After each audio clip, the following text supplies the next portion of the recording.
Les invito a abrir sus Biblias en Gálatas capítulo 5. Gálatas capítulo 5.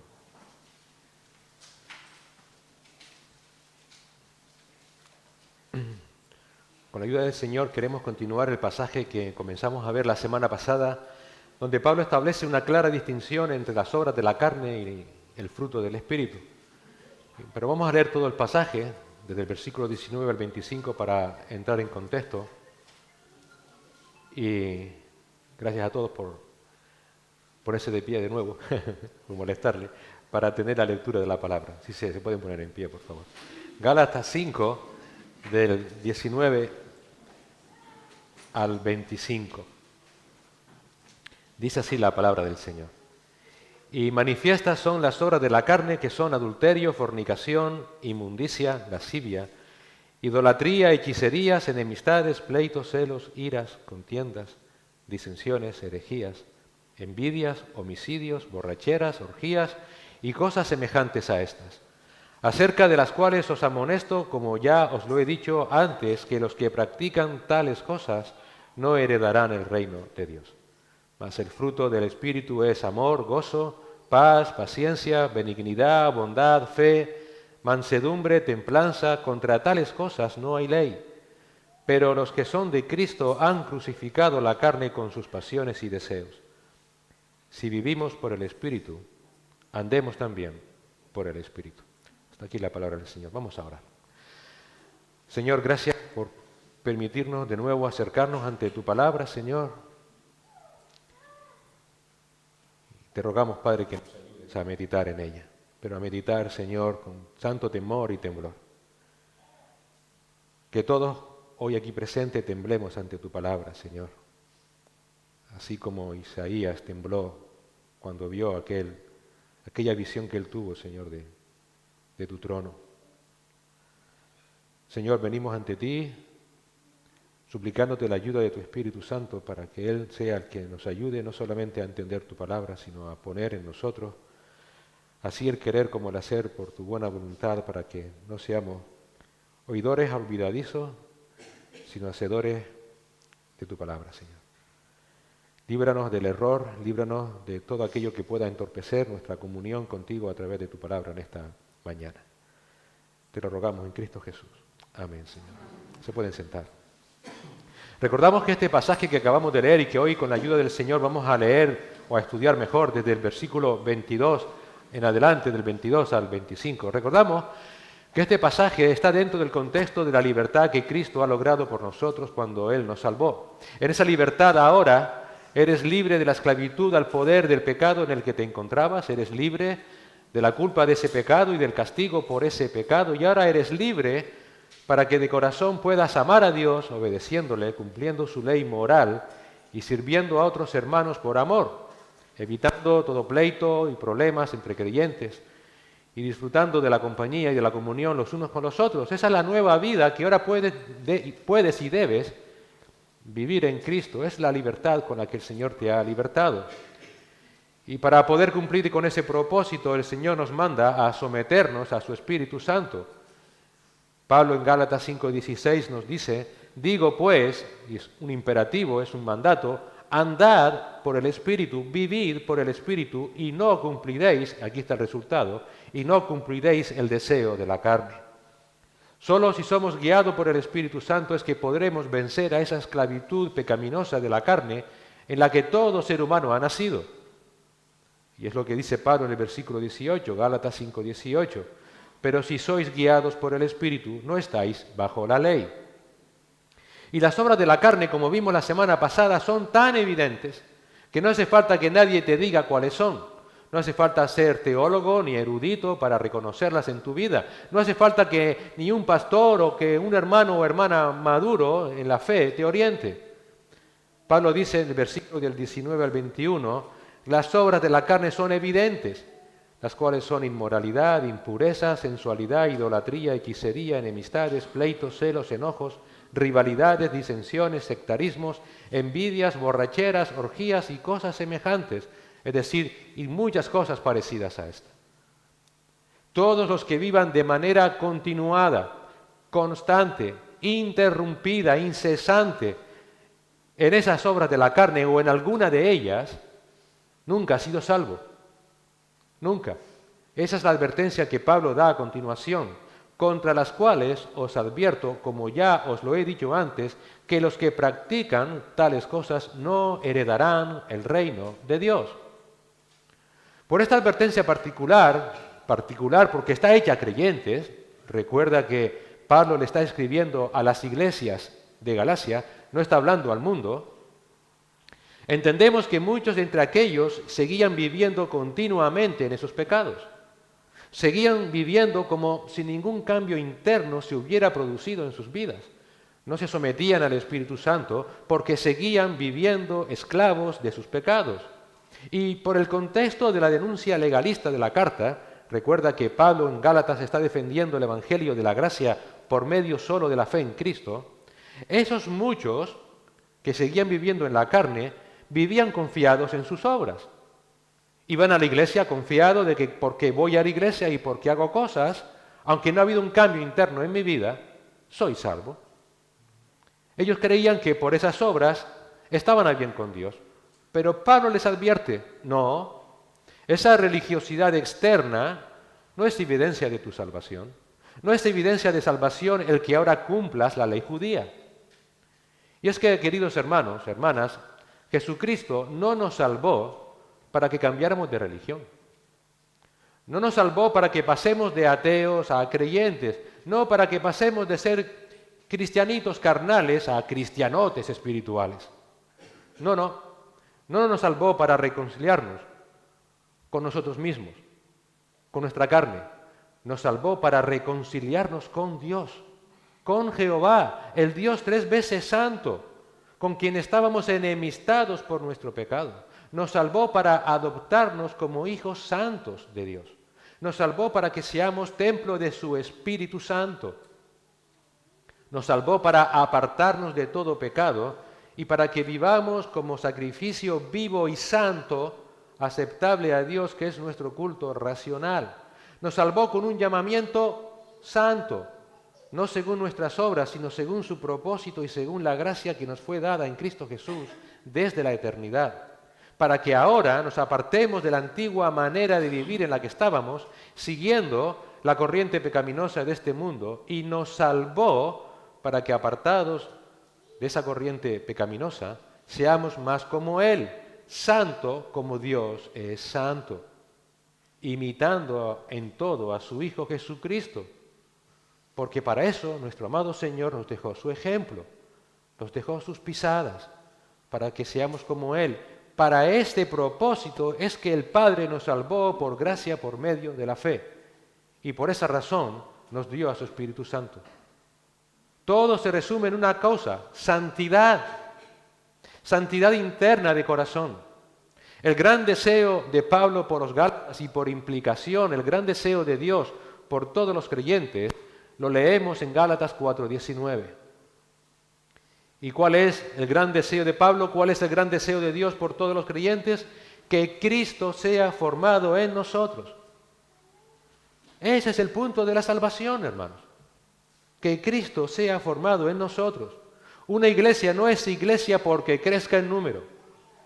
Una iglesia no es iglesia porque haga multitud de actividades, ni porque tenga una gran obra social. Una iglesia es una iglesia del Señor solo si vive imitando el carácter del Señor, si Cristo está siendo formado en la vida de todos y cada uno de aquellos que se reúnen en esa iglesia. Ese es el punto de nuestra salvación. Y la única evidencia de que esto se está llevando a cabo es que el fruto del Espíritu Santo se muestre en nuestras vidas. Es la obra interna del Espíritu Santo en tu vida, una obra que te motiva y mueve cada día a someterte a Él para que su fruto haga morir las obras de tu carne, lo que manifiesta que el Señor realmente te salvó. Ese fruto además te va a motivar cada día a ser más y más como tu Señor Jesucristo. Esa es la nueva vida en la que debes vivir, porque para eso Cristo te salvó, para que seas más como Él. De esta nueva vida en el Espíritu Santo es de lo que Pablo de lo que nos habla Pablo en estos versículos del 22 al 25. Como dije antes, es un pasaje que muchas veces leemos, conocemos, incluso recitamos de memoria, pero que en ocasiones perdemos el punto. El punto es que si el Señor te salvó, no puedes seguir viviendo en tu carne, sino seguir viviendo en en el fruto que el Espíritu Santo produce en ti. De esta nueva vida en el Espíritu Santo es de lo que Pablo nos habla en estos versículos. Y para explicar esta nueva vida y sus implicaciones, nos va a dar 5 puntos. Primer punto, nos va a decir la presencia inevitable del fruto del Espíritu Santo en la vida del creyente. La presencia inevitable del fruto del Espíritu en la vida del creyente. El segundo punto es que va a describir ese fruto del Espíritu. Lo tercero es que nos va a decir cuál es la victoria que obtenemos de vivir en el fruto del Espíritu. Lo cuarto es que nos va a decir cómo es la nueva vida en la carne de los que ahora están en Cristo. Y el quinto punto es que nos va a dar el mandato a vivir en el fruto del Espíritu. Vamos a ver punto por punto. El primer punto que Pablo nos dice es la presencia inevitable del fruto del Espíritu en la vida del creyente. Mira cómo comienza la primera parte del versículo 22. Mas el fruto del Espíritu es. En griego esto es una frase completa. Quizás en castellano es que. No, pero esto es una frase completa. En otras palabras, como creyente salvado por la gracia de Dios, ya tienes todo el fruto del Espíritu en tu vida. ¿Cómo sabemos eso? ¿Cómo sabemos que esto es lo que dice la frase? Realmente esto más que una frase, como dije, es una declaración de intenciones por parte de Pablo. Con esta frase, Pablo quiere marcar un claro contraste entre aquellos que siguen viviendo en las obras de su carne y que por tanto no son salvos, recuerda, versículo 21, con aquellos que sí son salvos. Esta frase, por un lado, quiere transmitir certeza, seguridad, convicción. El verbo es habla de existir, habla de la cualidad, de la calidad de ser, del resultado seguro. Por otro lado, el uso del singular de la palabra fruto, fíjate que no dice frutos, quiere transmitir totalidad, completo, pleno, absoluto. Y finalmente, del Espíritu, transmite la idea de que ese fruto no es producto del esfuerzo humano. No es algo que tú intentas pero no logras, que intentas pero no puedes, sino que es el resultado de la obra del Espíritu Santo en ti. Por tanto, y en otras palabras, Pablo quiere transmitirnos la idea con esta frase de lo inevitable de la presencia del fruto del Espíritu Santo en tu vida si Cristo te salvó. Es inevitable. ¿Cómo sé yo si Cristo me salvó? Porque vengo a la iglesia, porque hago cosas buenas, porque vas a manifestar el fruto del Espíritu. Es inevitable porque esa es la misión del Espíritu Santo en tu vida cuando te salvó, santificarte, ser santo como Dios es santo. Y por eso lo produce en su totalidad desde el momento de tu salvación. Recuerda esta frase, desde el momento de tu salvación. Por esa razón, el deseo del Señor para tu vida es que lleves mucho fruto. El Señor Jesús dijo en Juan 15:8, en esto es glorificado mi Padre, en que deis mucho fruto, y así probéis que sois mis discípulos. ¿Qué fruto, Señor? El fruto del Espíritu. Así que podríamos decir que así como vivir en las obras de la carne es indicativo de no ser salvos, vivir continuamente en las obras de la carne es indicativo de no ser salvos, el vivir en el fruto del Espíritu es el indicador externo de tu salvación. El Señor Jesucristo lo dijo de la siguiente manera en Mateo 7, versículos 20 y 21. Así que por su fruto los conocerán. No todo el que me dice, Señor, Señor, entrará en el reino de los cielos, sino el que hace la voluntad de mi Padre que está en los cielos. ¿Y cuál es la voluntad del Padre que está en los cielos? Que demos mucho fruto.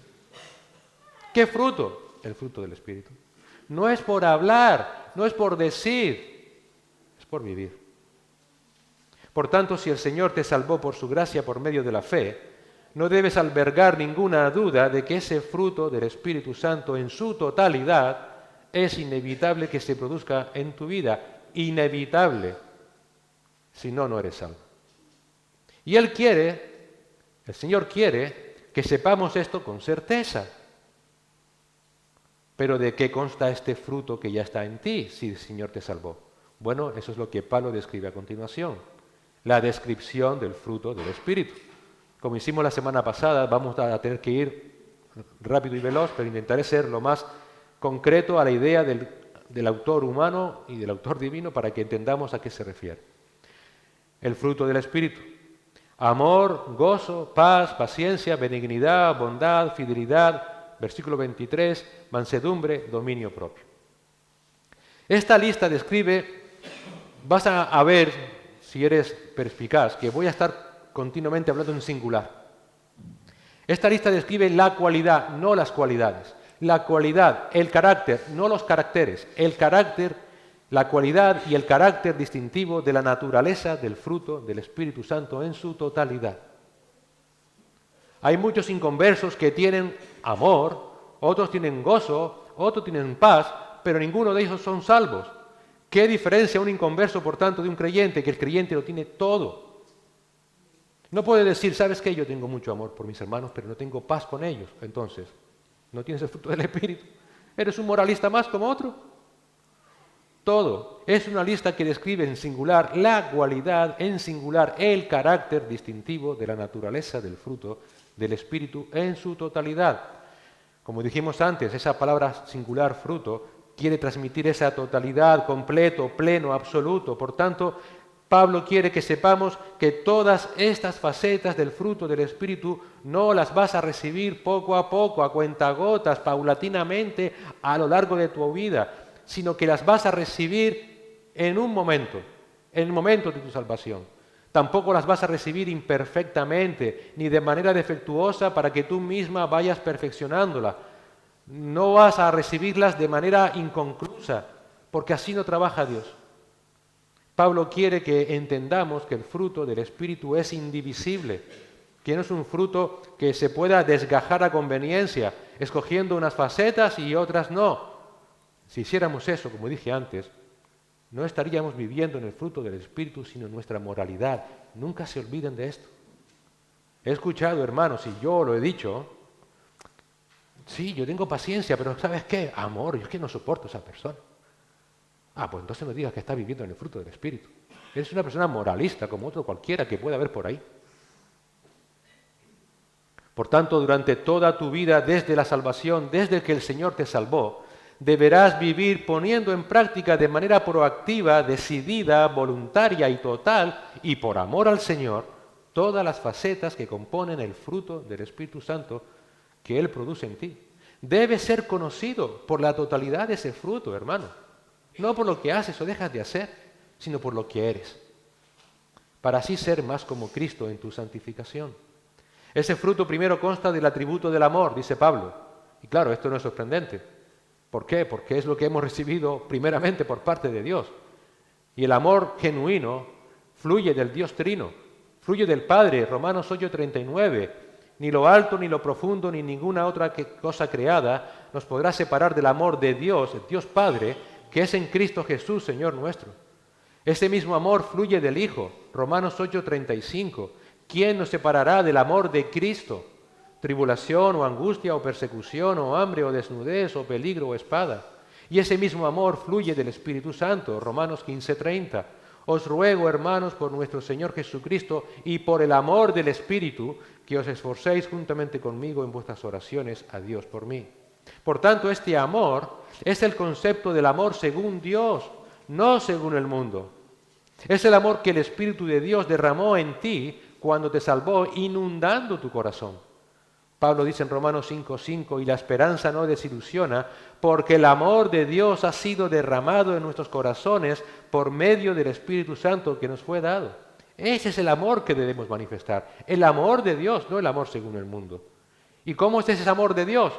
¿Cómo sé qué es el amor de Dios? 1 Corintios 13. Ahí se describe ese amor de Dios que ahora está en ti y que debes manifestar. Solamente 5 versículos, del 4 al 8. 1 Corintios 13, del 4 al 8. El amor es paciente, es bondadoso, no tiene envidia, el amor no es jactancioso, no es arrogante, no se porta indecorosamente, no busca lo suyo, no se irrita, no toma en cuenta el mal recibido, no se regocija de la injusticia, sino que se alegra con la verdad. todo lo sufre, todo lo cree, todo lo espera, todo lo soporta. El amor nunca deja de ser. Ese es el amor de Dios. Y ese es el mismo amor que está en ti cuando el Señor te salvó. Y es el mismo amor que debes manifestar. Y ahora en ese amor distintivo de la nueva vida del creyente es en el que debemos vivir los unos con los otros. Por esta razón Pablo dijo en el capítulo 5, versículo 14, que toda la ley en una palabra se cumple en el precepto: amarás a tu prójimo como a ti mismo. Por tanto, si vives por el Espíritu, vivirás con el amor del Dios Trino y vivirás con amor al Dios Trino, con amor por su iglesia y con amor por su palabra. Y recuerda la maravillosa palabra de que ese amor echará fuera ¿qué? Todo temor. Pablo continúa diciendo que la otra cualidad de ese fruto es el gozo. Es una palabra que habla de gran alegría en tiempos que estamos corriendo. Parece imposible vivir con gran alegría, pero es que así es parte de ese fruto. En el Nuevo Testamento, esa palabra gozo, el griego, se usa unas 70 veces, dándonos o manifestándonos la importancia que Dios da a que sus hijos vivamos con gran alegría. Y siempre va unida a realidades espirituales, es curioso. Por ejemplo, el Señor la usa en la parábola donde compara al reino de Dios con un gran tesoro y a la gran alegría del hombre que lo encontró. En Mateo 13 leemos: además el reino de los cielos es semejante a un tesoro escondido en un campo, el cual un hombre halla y lo esconde de nuevo, y gozoso por ello va y vende todo lo que tiene y compra aquel campo. Fíjate que relaciona el sumo gozo con realidades espirituales, en este caso, haber encontrado la salvación. Por eso es el gozo que el mundo no puede darte. Es un gozo que solamente puede venir de Dios y que tampoco es el resultado de circunstancias favorables en tu vida. Es el gozo que viene directamente de Dios, de tu unión con Cristo. Por eso el Señor pudo decir en Juan 15:11, estas cosas os he hablado, ¿para qué? Para que mi gozo esté en vosotros y vuestro gozo sea perfecto, o sea, esté completo. No necesito buscar gozo en el mundo, en otras palabras. Ya lo tengo perfectamente, porque es el que me da mi Señor. Poco antes de ser arrestado, el Señor dijo también a sus discípulos, en Juan 16:20, de cierto os digo, que vosotros lloraréis y lamentaréis, y el mundo se alegrará. Pero aunque vosotros estéis tristes, vuestra tristeza, ¿qué? Se convertirá en gozo. Sí, vamos a sufrir, sí, vamos a estar tristes, pero hermanos, el Señor milagrosamente en nuestras vidas convertirá nuestra tristeza en gozo. ¿Sabes por qué? Porque Dios no es un Dios de tristeza, es un Dios de gozo. Salmo 104:31. Dios es el Dios del gozo. Por eso este gozo en el creyente es pleno y completo en todo sentido, porque fluye inevitablemente de Dios y fluye en nosotros y lo experimentamos porque hemos sido salvados por Cristo. Pedro lo dice de la siguiente manera en 1 de Pedro 1:8. A quien sin haberle visto, a Cristo, le amáis. Y a quien ahora no veis, pero creéis en Él y os regocijáis, tenéis gozo sobre gozo grandemente, con gozo inefable y lleno de gloria. 3 veces Pedro usa aquí la palabra gozo. Por eso es un gozo sin medida, pleno y completo, y que nuestro amado Señor Jesucristo nos dio ejemplo de vivir. Sí, porque el Señor vivió con gozo. Él, como dice Isaías 53:3, a pesar de ser el varón de dolores experimentado en quebranto, como dice Hebreos 12:2, por el gozo puesto delante de él sufrió la cruz, menospreciando el oprobio, y se sentó a la diestra del trono de Dios. A pesar de ser un hombre que vivió, sufrió, tuvo una vida de gozo. ¿Por qué? Sabiendo lo que el Padre había preparado para él. Así debe ser también contigo y conmigo. Por tanto, ahora como creyentes tenemos un mandato del Señor. Filipenses 4:4. ¿Qué? Regocijaos ¿en qué? ¿En las circunstancias? ¿En mi abundancia? En el Señor siempre. Otra vez lo diré, dice Pablo, regocijaos.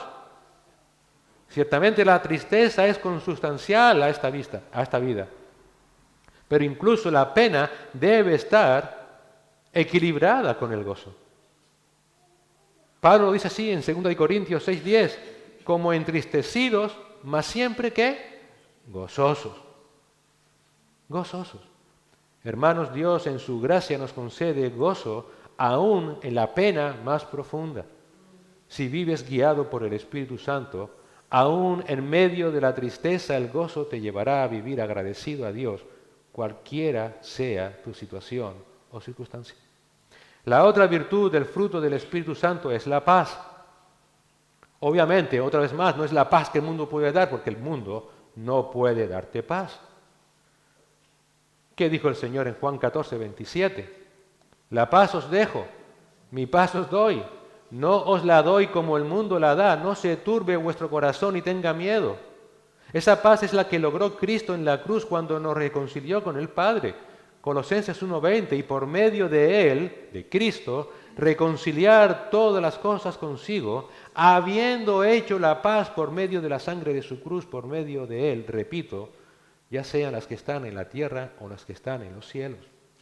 Y por eso ahora esa paz reina, o debiera ser así, en nuestros corazones, y debe reinar en todas nuestras relaciones. Colosenses 3:15, y que la paz de Cristo que reine en vuestros corazones. No que ocupe un lugarcito, no que esté ahí disimuladamente, sino que reine, a la cual en verdad fuisteis llamados en un solo cuerpo, y sed agradecidos. Si vives por el Espíritu del Señor, buscarás la paz con todos y la santidad, sin la cual que nadie verá al Señor, Hebreos 12:14. Y estarás en paz cualquiera sea la situación. ¿Por qué? Porque es la paz que Cristo logró para ti. Y esa paz trasciende esta vida. Trasciende. Siguiente cualidad, paciencia. Es la virtud que ejerce Dios cuando no castiga inmediatamente las ofensas que tú y yo le hacemos. Quiero que tengas esto en mente. No es que tú seas paciente, Dios es paciente. Pablo dice en Hechos, Pablo, escribe Lucas, pero lo dice Pablo, en Hechos capítulo 17, versículo 30. Por tanto, habiendo pasado por alto los tiempos de la ignorancia, Dios declara ahora a todos los hombres y en todas partes que se arrepientan. Esa es la paciencia de Dios. Dios ha pasado por alto durante muchísimo tiempo la ignorancia, pero ahora, una vez que Cristo ha sido manifestado, que Cristo ha sido mostrado como el Cordero de Dios, en el cual hay perdón de pecados, ahora Dios le dice a todos los hombres, arrepiéntanse, arrepiéntanse.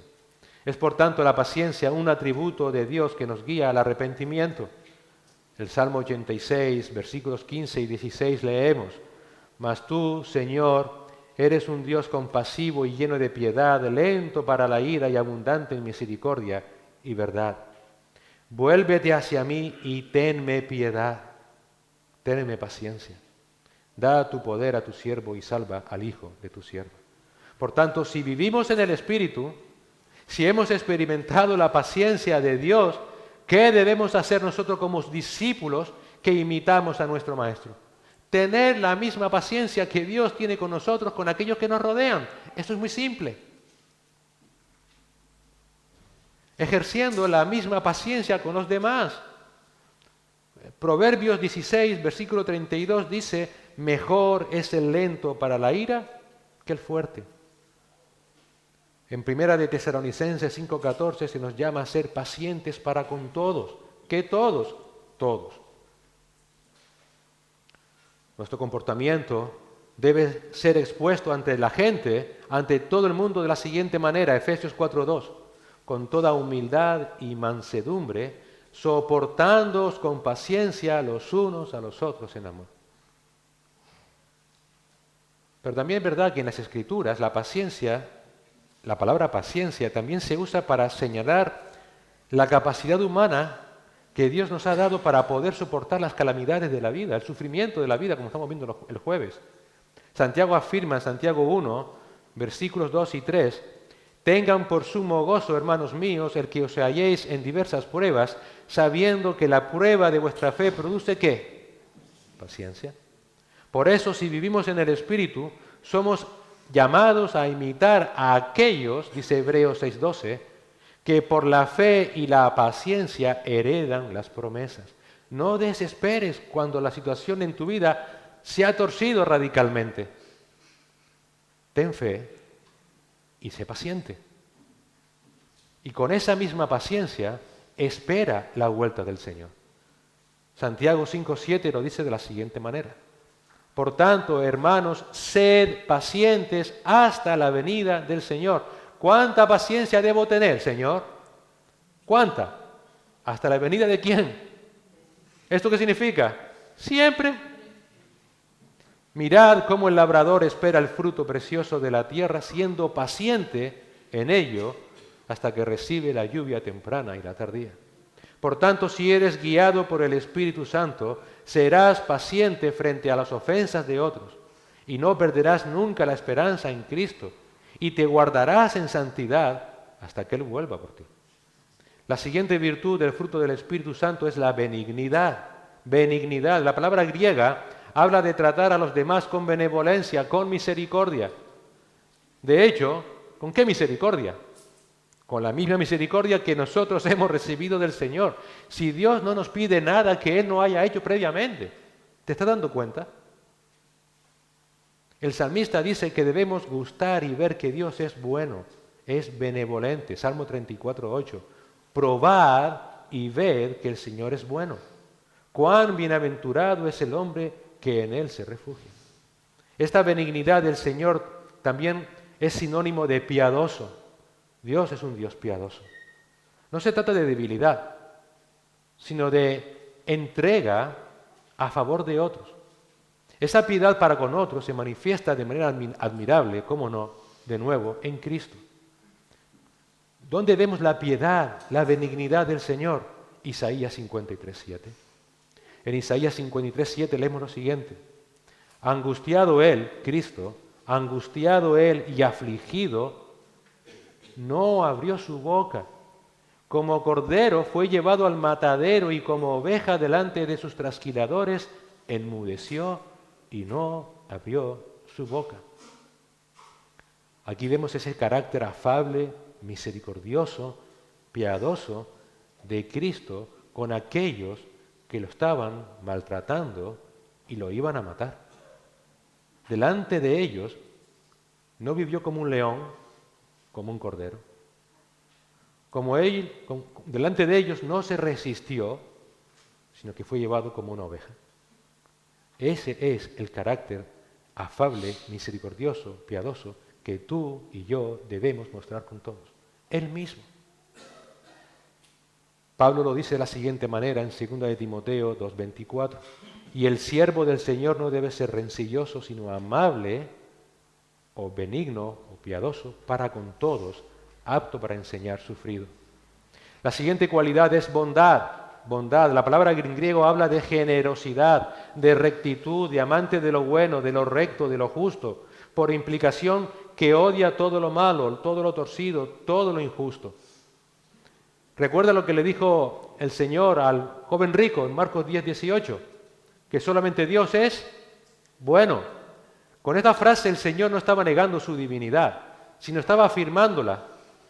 En Lucas 10:38 leemos que el Señor vivió toda su vida haciendo ¿el qué? El bien. Por eso si vives por el Espíritu, vivirás como el Señor. ¿De qué manera? 1 de Juan 1:11. No imitarás lo malo, sino lo bueno.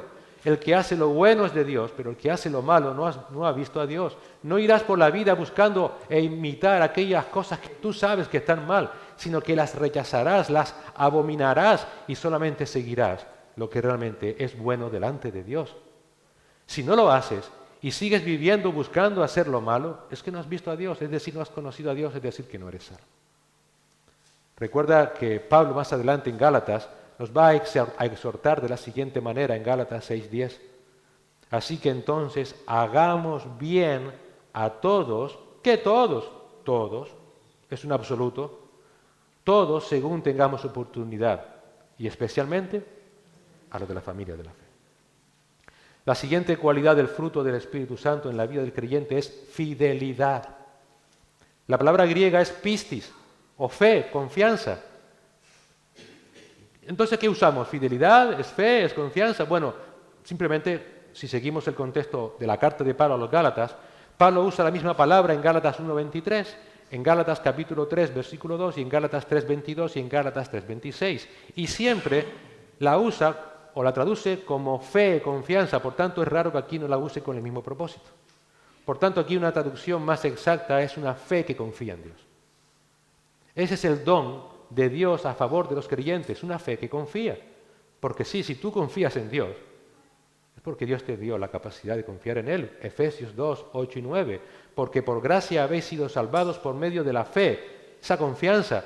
Y esto no de vosotros, sino que es un don de Dios, no por obras, para que nadie se gloríe. Es la misma confianza que Cristo mostró en el Padre cuando, en el momento más oscuro de su vida, cuando expiró. Cuando Él clamó a gran voz en Lucas 23, 46, Padre, en tus manos encomiendo mi espíritu. Es confianza, no es confianza del Señor. Señor, aquí está mi alma, haz con ella lo que tú quieras. Esa misma fe, esa misma confianza está en ti si vives en el Espíritu Santo. Confiarás en su palabra, confiarás en sus promesas y te someterás con gusto a ella en cada situación que vivas. Hermanos, esto es precioso, esto es maravilloso. Tu confianza, tu descanso no depende de ti, depende del Señor. Depende de saber, porque sabes, que Dios es quien nos sana y nos salva, Deuteronomio 32, 39. Porque sabes que Dios no está lejano de tu vida, sino que está cerca de quienes le invocan, Salmo 145, 18. Porque sabes que Dios es quien nos libra de la muerte, 2 Corintios 1, 10. Porque sabes que Él es omnipotente y su poder es incomparable, Efesios 1, 19. Porque sabes que Dios no es indiferente a tus ansiedades, 1 de Pedro 5, 7. Y porque sabes que Él siempre estará con nosotros, Romanos 8, 31. Si vives por el Espíritu del Señor, vivirás, Hebreos 11, por fe, como cantamos antes. Con total confianza puesta solamente en Cristo. ¿Y sabes qué producirá eso en ti? Te moverá a vivir de manera leal y fiel para con el Señor y tu prójimo. ¿Qué es lo que el Señor quiere de todos sus hijos cuando nos da su Espíritu Santo? Que seas hallado fiel. 1 Corintios 4, versículos 1 y 2. Que todo hombre nos considere de esta manera, como servidores de Cristo y administradores de los misterios de Dios. Ahora bien, además se requiere de los administradores que cada uno sea hallado fiel. Fiel. La siguiente virtud del fruto del Espíritu Santo es mansedumbre. La palabra griega habla de una actitud humilde y paciente, que no se llena de ira con facilidad, exactamente como dijimos antes, como nuestro Señor, el Salmo 86, 15. De nuevo, mas tú, Señor, eres un Dios compasivo y lleno de piedad, lento para la ira y abundante en misericordia y verdad. ¿Qué dijo el Señor en Mateo 11, 29? ¿Qué les dijo o qué les mandó a sus discípulos? Aprended de mí, que soy ¿qué? Manso y humilde de corazón. Si eres guiado por el Espíritu, serás como el Señor, no buscarás venganza, ni tampoco vas a vindicar tu nombre. Lo dejarás todo en manos del Señor. Señor, tuya es la venganza, no es mía. La mansedumbre es característica, ¿sabes de quién? De todos aquellos que estemos en el cielo. ¿Cómo? Mateo 5:5. Bienaventurados los mansos, porque ellos recibirán ¿qué? La tierra por heredad. Por eso esa actitud humilde y paciente debe ser ya característica del trato entre nosotros. Pablo dice en Efesios 4:2, con toda humildad y mansedumbre, con paciencia, ¿qué debemos hacer? Soportándonos unos a otros en amor. Debemos revestir toda nuestra vida de esa mansedumbre. Colosenses 3:12. Entonces, como escogidos de Dios, santos y amados, revestidos ¿de qué? De tierna compasión, bondad, humildad, mansedumbre, paciencia. ¿Pero solamente entre nosotros? No. es con la misma mansedumbre que debemos tratar también a aquellos que no son creyentes. Segunda de Timoteo 2:25, que con mansedumbre corrija a los que se oponen, a los que no son salvos. ¿Por qué? Por si quizás Dios les conceda que se arrepientan para conocer la verdad. Es como debemos recibir también con mansedumbre la disciplina del Señor cuando Él al que ama disciplina, cuando lo hace por su medio de su palabra, Santiago 1:21. Por lo cual, desechando toda inmundicia y abundancia de malicia, recibid con mansedumbre la palabra implantada, la cual puede salvar vuestras almas. Si vives por el Espíritu, deberás vivir en mansedumbre y humildad como el Señor. Y la siguiente y última virtud del fruto del Espíritu Santo es dominio propio. También se puede traducir como templanza. Digamos que es la capacidad de contenerse. Por ejemplo, ante una situación adversa, dolorosa o angustiante, que nos puede incluso llevar a desconfiar de Dios. Puede ser ante un enemigo, o puede ser ante los apetitos de la carne que vimos la semana pasada. En definitiva, es la capacidad de contenerse ante todo aquello que nos contraría en la vida. Es todo lo contrario, por tanto, de lo que les ocurre a los que son dominados por el deseo, por los deseos de la carne. Todos aquellos que están controlados por la carne ceden casi de manera inminente al afán, a la ingratitud, al temor, a dar rienda suelta a su ira. El Señor, una vez más, es el ejemplo perfecto de ese dominio propio. Él nunca cayó, jamás cayó en la trampa de la carne, y recuerda que Jesús es 100% hombre. Y Él resistió la tentación en el desierto, o nunca dejó que su carne se revolviera, como vimos antes, contra la injusticia que vivió, y que también leemos en 1 de Pedro 2, versículo 23. Si eres guiado por el Espíritu Santo, pondrás bajo control tu carne. Correrás la carrera de la fe que tienes por delante, absteniéndote de todo aquello que puede entorpecer en esa carrera. Y vivirás, como dice 2 de Pedro 1, versículos 5 y 6, vivirás obrando con toda diligencia, añadiendo a tu fe virtud, y a la virtud conocimiento, al conocimiento dominio propio, al dominio propio perseverancia, y a la perseverancia piedad. En este dominio propio te abstendrás de toda especie de mal. Primera de Tesalonicenses 5:22, absteneos de toda forma de mal. Incluso lo deberás usar para no dejar dominarte aún por cosas que te son legítimas, pero que no están dentro de la voluntad del Señor para ti. ¿Cómo? 1 de Corintios 6:12, todas las cosas me son lícitas, pero no todas son de provecho. Todas las cosas me son lícitas, pero yo no me dejaré dominar, tendré dominio propio para que no me controlen. Por tanto, vivir sujeto al Espíritu Santo, vivir dando prioridad a su fruto en nuestras vidas, no es negociable para el creyente. Primer punto de Pablo, no es negociable. Ya eres templo del Espíritu Santo, el Señor te salvó, vive como el Señor. Y vive mostrando su amor, su gozo, su paz, vive mostrando su paciencia, su benignidad y su bondad. Vive mostrando su fidelidad, su mansedumbre y su dominio propio. ¿Y sabes cuál es el resultado alentador y esperanzador de todo esto? Pablo sigue diciendo, contra tales cosas no hay ley. Contra tales cosas no hay ley. Ese es el siguiente punto. El resultado del fruto del Espíritu en la vida del creyente. En otras palabras, viviendo en el fruto del Espíritu, ya no estarás más en esclavitud al pecado. Esa es la misma idea que Pablo expresó en Gálatas 5:18. Pero si sois guiados por el Espíritu, no estáis bajo la ley. ¿Cuál fue el propósito de la ley? ¿Por qué Dios dio la ley? Recuerda Gálatas 3:19. La ley fue dada para definir y manifestar que tú y yo somos pecadores, para definir las transgresiones del pecado. Y Gálatas 3:22 nos dice que la ley fue dada para encerrar todo bajo pecado. Es decir, para manifestar que desde nuestro nacimiento, ¿qué es nuestro nacimiento? Desde que estamos en el vientre de nuestra madre, somos esclavos al pecado en el que vivimos. Esa es la función de la ley, para evidenciar nuestra derrota por el pecado. Pero cuando vives por el Espíritu, en el fruto del Espíritu, dice Pablo, Entonces, contra tales cosas no hay ley. En otras palabras, si vives en el Espíritu, ya estás libre de la esclavitud de tu pecado. Vives en la libertad victoriosa que Cristo logró para ti. Ya no tienes por qué seguir esclavizado y derrotado continuamente, constantemente por las obras de tu carne. No tienes por qué. Si lo estás es porque te da la gana, porque tú quieres.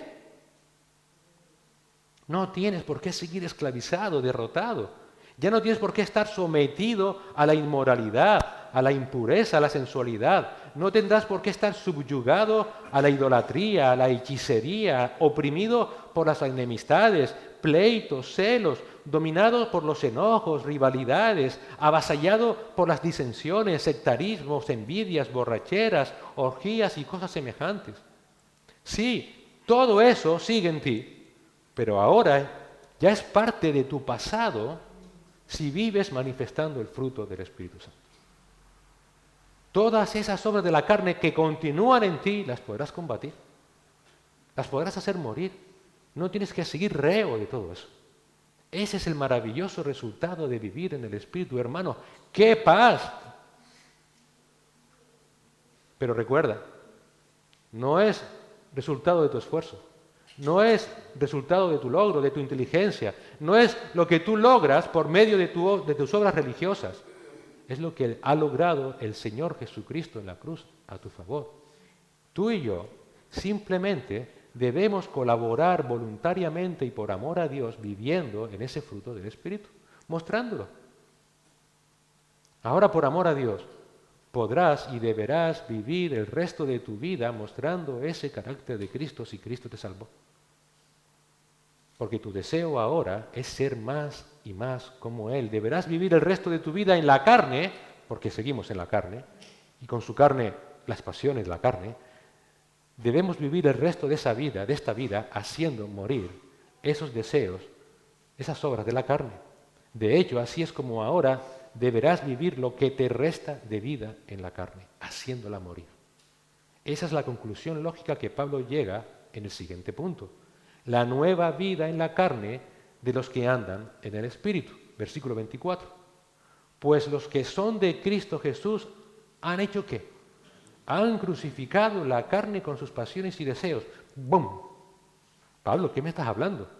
En otras palabras, ahora en tu nueva vida en la carne, donde aún mora en ti esos deseos, deberás vivir cada día como si esos deseos de tu carne ya estuvieran muertos.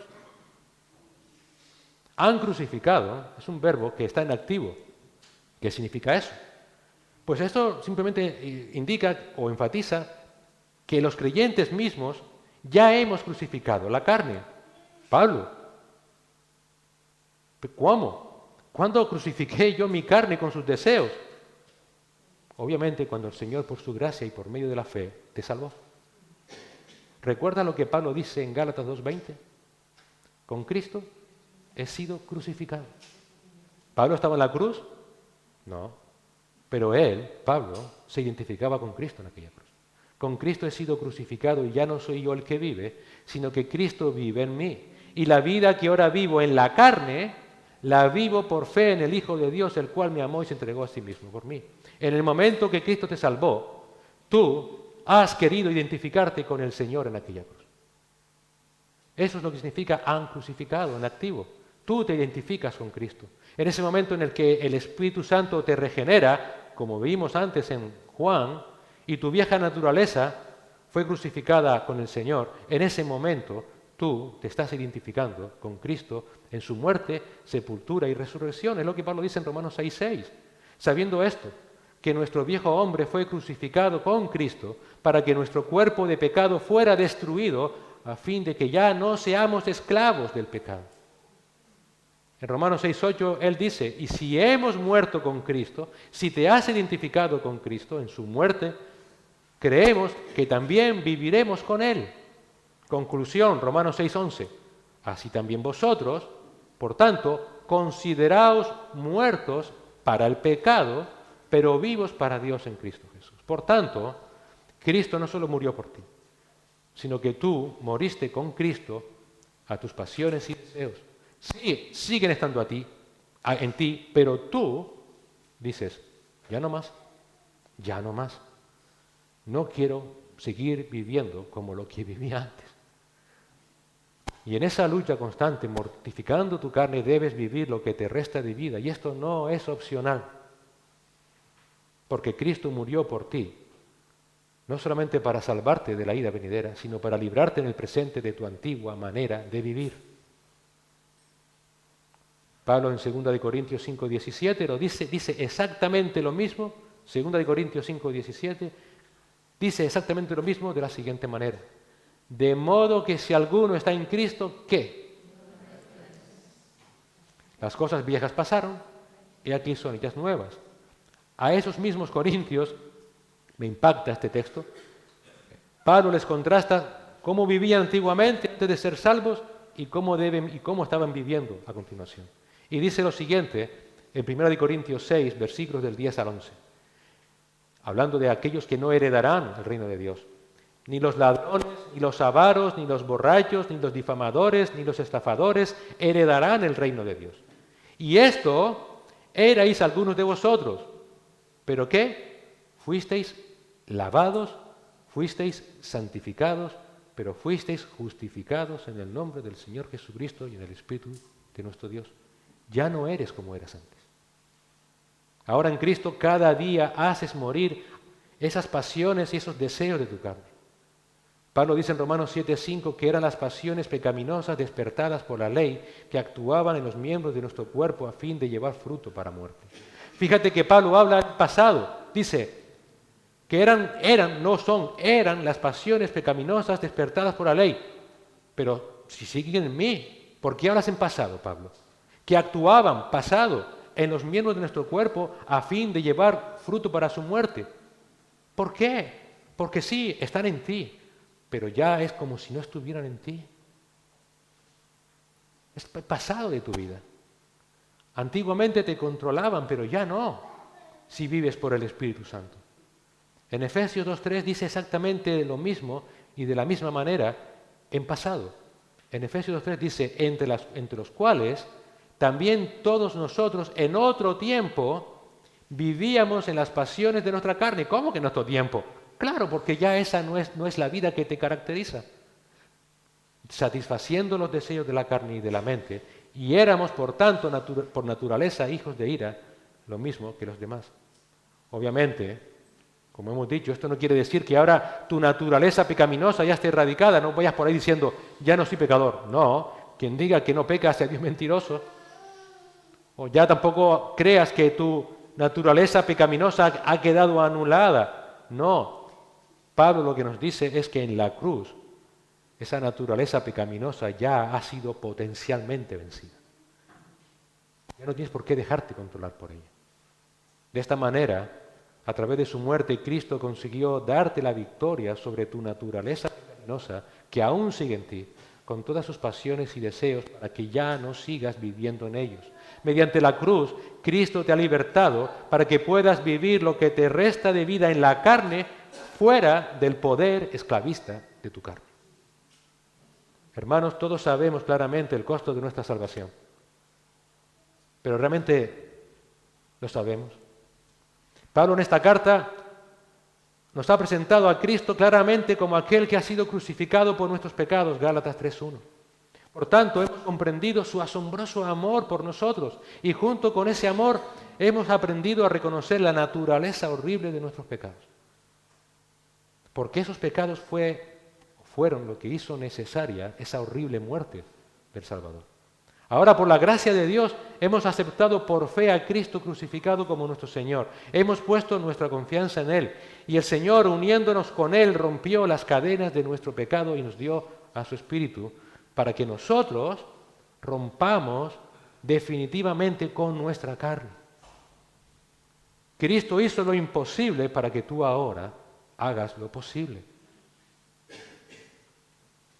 Para que esos deseos pecaminosos no vuelvan a tomar el control de tu vida, haciéndote de nuevo un inútil espiritual. Basta ya de seguir viviendo en la carne sin mostrar ese fruto del Espíritu en tu vida. Basta ya. Esto es lo que nos dice Pedro en su primera carta. Pedro dice tajantemente en 1 de Pedro 4:3, porque el tiempo ya pasado os es suficiente para haber hecho lo que agrada a los gentiles, habiendo andado en sensualidad, lujurias, borracheras, orgías, embriagueces y abominables idolatrías. En otra palabra, basta ya. Basta ya de no hacer morir la carne con sus pasiones y deseos. Basta ya de justificarte, es que soy pecador. Basta ya de estar todo el día justificando tu pecado. No tienes por qué vivir así si realmente has crucificado tu carne con Cristo. Ahora debes cultivar todas las facetas del fruto del Espíritu y verlas crecer y verlas desarrollarse por medio de ese ejercicio voluntario de todas ellas. Y de esa manera hacer morir los deseos de la carne. Así que cuando Pablo afirma que los que son de Cristo han crucificado la carne con sus pasiones y deseos, simplemente nos dice, vive ahora lo que te resta de vida en la carne como muerto a tus pasiones y deseos de tu carne. Por eso tu responsabilidad es creer y vivir en esta nueva vida por fe, basándonos en la obra de Cristo a nuestro favor. Por eso Pablo acaba dándonos el mandato. Último punto, el mandato. Versículo 25. Si vivimos por el Espíritu, andemos también por el Espíritu. En otras palabras, si el Espíritu te salvó, vive como es debido. Vive como es debido en el Espíritu. Hermanos, si Cristo te salvó, ahora vives para la gloria de Dios, en amor a Cristo y en obediencia al Espíritu Santo. Esa es tu nueva vida en Cristo. Hermano, ya no eres deudor a la carne. Ya no tienes por qué satisfacerla. Ahora vives en el Espíritu para satisfacer a Dios. Vive, por tanto, como es debido. Para ello debes aceptar lo que Dios sigue diciendo acerca de tu vieja naturaleza para que no la satisfagas, sino que satisfagas a Cristo. Ahora ya sabes que en tu carne no mora el bien, Romanos 7:18, pues no eres de oportunidad. No confíes en ella, no debes confiar en la carne, Filipenses 3:3. Ahora ya sabes que tu carne no se sujeta a la ley de Dios, Romanos 8:7, y que no puede agradar a Dios, Romanos 8:8. Y ahora ya sabes que solo por medio del Espíritu Santo es que puedes hacer morir las obras de la carne, Romanos 8:13. Por tanto, sométete al Espíritu, vive por el Espíritu, anda también por el Espíritu. No tienes excusa para vivir como es debido. No tienes excusa. Hermanos, es imperativo realizar una profunda reflexión sobre nuestras propias convicciones y comportamientos. Estamos permitiendo que la influencia de nuestra carne moldee nuestro entendimiento del bien y del mal, o lo está moldeando la palabra de Dios. ¿Nos hemos vuelto complacientes ante la degradación que produce las obras de la carne? ¿O estamos viviendo haciéndolas morir cada día, en cada instante que aparecen, poniendo en práctica el fruto del Espíritu que ya está en nosotros? El autoexamen, en este caso particular, es vital. Es vital. Porque si seguimos viviendo en las obras de la carne, entonces es que nunca hemos sido salvos. Esa es la conclusión de Pablo en esta sección que nos sabemos de memoria. Y da igual lo religioso que ya has sido. Da igual. Da igual que te presentes en Mateo 7 al Señor, Señor, ¿sabes tú todo lo que yo he hecho? ¿Sabes tú todo lo que yo he hecho? Y el Señor te dirá, apártate de mí, nunca te he conocido, hacedor de maldad. Se antoja vital autoexaminarnos, ¿verdad? Hermanos, el hecho de que un creyente no esté bajo la ley, sino bajo la gracia, no es razón para pecar. Más bien es todo lo contrario. La gracia debe ser un estímulo para vivir por amor y en obediencia al Señor. ¿Cómo puedes dejarte dominar por tu vieja naturaleza? ¿Cómo aún no la quieres hacer morir sabiendo que esa vieja naturaleza es capaz de cometer pecados tan horribles como los que llevaron a Cristo a la cruz? No puede haber corazón más desagradecido que aquel que, sabiendo que el pecado de él llevó a Cristo a la cruz, seguir viviendo en él.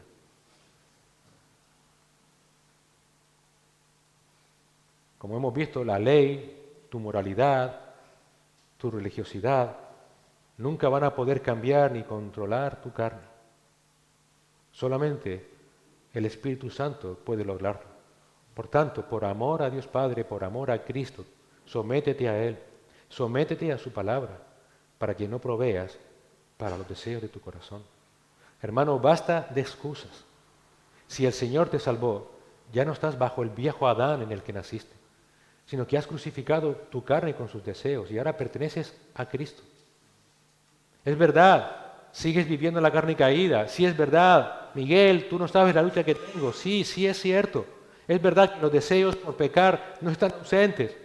Y a veces esos deseos son terriblemente fuertes. Y es verdad que no vivimos flotando, ¿verdad?, en una esfera aislado de las presiones y de los deseos de la carne. No, es cierto. Seguimos siendo afligidos y atormentados en muchos casos por causa de nuestra carne. Pero recuerda, ¿quién murió por ti? ¿Quién te ha dado al Espíritu Santo? Tienes a Dios mismo en ti. Por esa razón enfrenta esta batalla como lo que es, una guerra entre tu carne y el Espíritu Santo que va a durar hasta el día de tu muerte. Pero no te desalientes, más bien aliéntate. Aliéntate recordando y dependiendo más y más del Espíritu Santo y de su fruto para que no lleves a cabo esos deseos de tu carne. Hazlo con toda oración, con acciones de gracias. Filipenses 4, 6 al 7. Da a conocer tus peticiones delante de Dios en toda oración y ruego con acción de gracias, y la paz de Dios que sobrepasa todo entendimiento guardará tu corazón y tus pensamientos en Cristo Jesús. Recuerda, tu vida antigua no tiene por qué seguir reinando sobre ti. Tu antiguo Adán ya ha sido crucificado con Cristo, con sus pasiones y deseos. Tu carne no puede ya esclavizarte. Aunque aún no eres pecador, aunque aún no eres perfecto, ya puedes disfrutar de esa victoria. Ya puedes. Es una victoria sustancial, hermanos. Cambia radicalmente a una persona. Es significativa y es absolutamente y perfectamente observable. Porque recuerda, 2 Corintios 5:17, en Cristo eres una nueva criatura. Hermano, aquí no hay nada misterioso. La vida en el Espíritu no es un gran misterio. No es difícil de discernir. No es caerse para atrás con los ojos en blanco. No es hablar en lenguas. Es vivir como Cristo. Es vivir como Cristo. Donde haya de continuo pecado sexual, donde haya constantemente solamente pensamientos sobre uno mismo, donde de manera ininterrumpida haya desconfianza del cuidado y provisión de Dios, donde incesantemente haya peleas y disputas, vidas disolutas controladas por las drogas y el alcohol, es que la carne sigue al control. Pero si el fruto del Espíritu en su totalidad, amor, gozo, paz, paciencia, benignidad, bondad, fidelidad, mansedumbre, dominio propio, se están manifestando a una en tu vida, es que el poder del Espíritu Santo tiene el control de tu vida. Hermanos, no somos llamados a ser perfectos, pero sí somos llamados a vivir en una nueva vida que complazca a Dios, que exalte a Cristo. Y esa nueva vida solamente es posible mediante el fruto del Espíritu Santo y siendo guiados por Él. Oremos. Señor y Padre Celestial, gracias por tu palabra, Señor. Gracias porque en tu bondad y misericordia tienes paciencia para con nosotros, Señor. Sabes perfectamente cuáles son nuestras luchas. Sabes perfectamente, Señor, que en ocasiones nuestra carne se impone. Y no cabe excusas delante de ti, sino, Señor, perdónanos porque somos pecadores. Pero ayúdanos, Señor, porque Cristo logró por nosotros en aquella cruz no solamente el perdón de pecados, no solamente reconciliarnos contigo, sino poder ahora hacer morir esas obras de la carne que están en nosotros. No tenemos por qué seguir cediendo a ellas. Ayúdanos, Señor, ayúdanos a querer vivir para agradarte a ti, para exaltar a Cristo. Ayúdanos, Señor, cada día a morir un poquito más, a menguar para que Cristo esté en nosotros reinando con todo poder. Padre, que podamos mostrar al mundo realmente ese cambio que el Evangelio y que solo el Evangelio de Cristo puede producir por medio de la gracia y de la fe. Ayúdanos, Señor, a mostrar ese carácter de nuestro amado Señor Jesús, porque eso es lo que tú quieres de nosotros, que Cristo sea formado en nosotros. En su nombre. Amén, Señor.